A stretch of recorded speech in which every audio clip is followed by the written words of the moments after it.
Welcome to my first ever Tips from the Mustard Seed. So, I'm doing this because I spent a lot of time over lockdown recording the album and I learned quite a lot doing it. And so, this isn't me saying I know everything about music production or anything like that. It's just that in this day and age, I watch lots of YouTube videos, people sharing what they know and what they've learned. So, it's just my contribution to sort of community of people who are doing it themselves and learning and sharing the mistakes and as well as the things that they've learned. So what I'm going to do is pick a song for and go through something that I learned on that song. Like everything we did on the album, there's always some new challenge or new problem or new solution that you find. So taking one track at a time, I'm just going to quickly go through something that I learned, and then maybe somebody else can learn from that, or challenge it, or say there's a better way of doing it, or whatever. So starting with track one, The Exception. The thing I learned on this one is there's a perennial problem in like modern day recording of whether to capture the like the vibe of a live performance as opposed to laying everything down to like a click.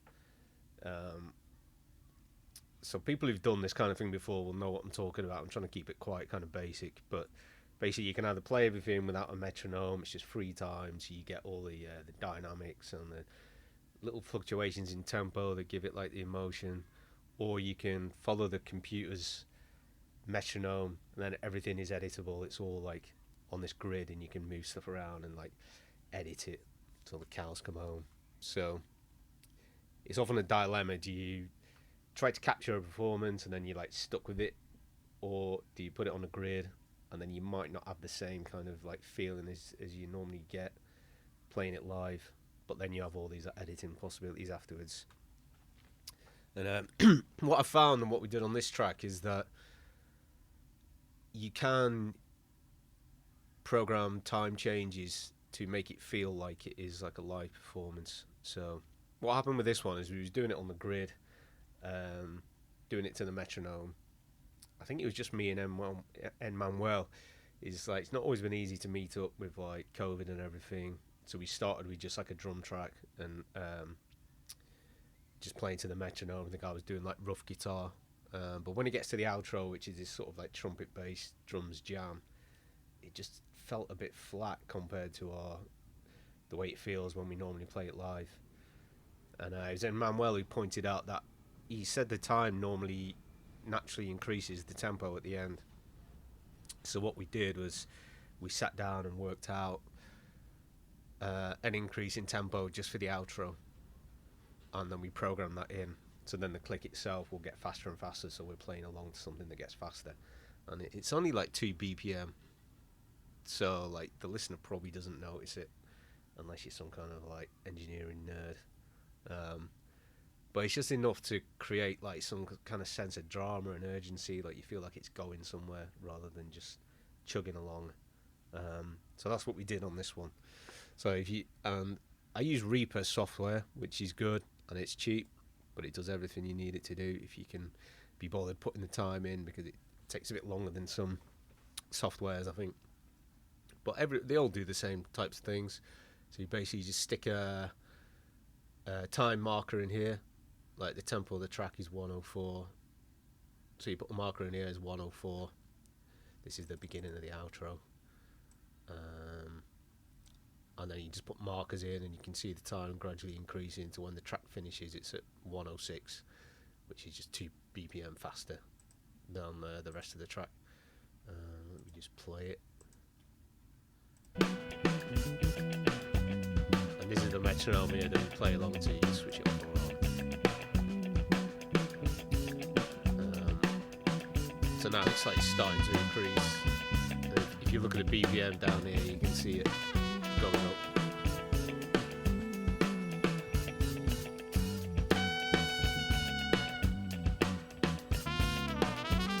So then here it's 105. And then we finish in at 106. So it's not a massive difference, but having been there at the start and tried it both ways, I know that it kind of like solved the problem of the outro not going anywhere. Um, you can do like if you did on like a more extreme version here, like you would notice it. I'll put the metronome back on. So this is going from 106 to like 123, which is a big jump. You can see a little graphic on the master track here, and it'll suddenly jump up. There you go. If you want a gradual increase, you can do this, edit marker, gradually transition tempo to the next marker, and then it'll just slowly increase from where you are to the next place. So that's basically it. It's pretty simple, but it's good to get out of that way of thinking of it's either or, it's either grid or it's freeform. There is like more options than that. And like looking at the rest of the album, I think Old Town Bells, there's lots of very subtle tempo changes I put in there. Like this is a big one, sort of going from the whole outro from start to finish, but you can also do very small ones. So in that song there's lots of like pregnant pauses where just for 1 second I've like slowed the tempo down, so it sounds like more like you would do if you're doing like a natural performance. So it stops it feel like it's just kind of like chugging along, and you can tell, especially when it's an acoustic song, it's supposed to have a bit more, it should have a bit more kind of like organic type feeling to it. What else?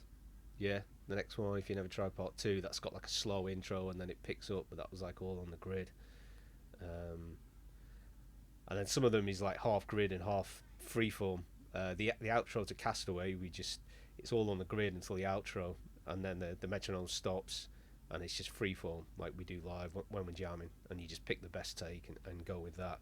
But it means we preserve the majority of the song is more editable and on the click. And I think with Roller Coaster it was the opposite way around. We tried it both ways, and we got a really good take of freeform for the first two verses and choruses, and then I joined it up with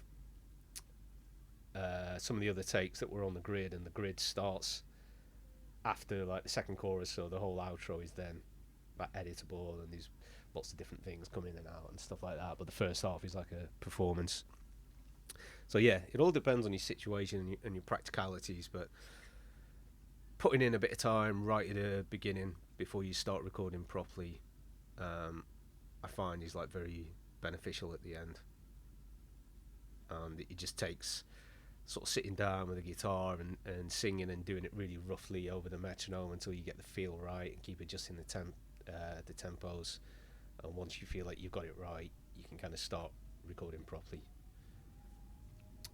And that's it. I'll be back with another one. Hope you enjoyed it, and any comments or things that you think about what I'm talking about here, yeah, please add them. Thank you.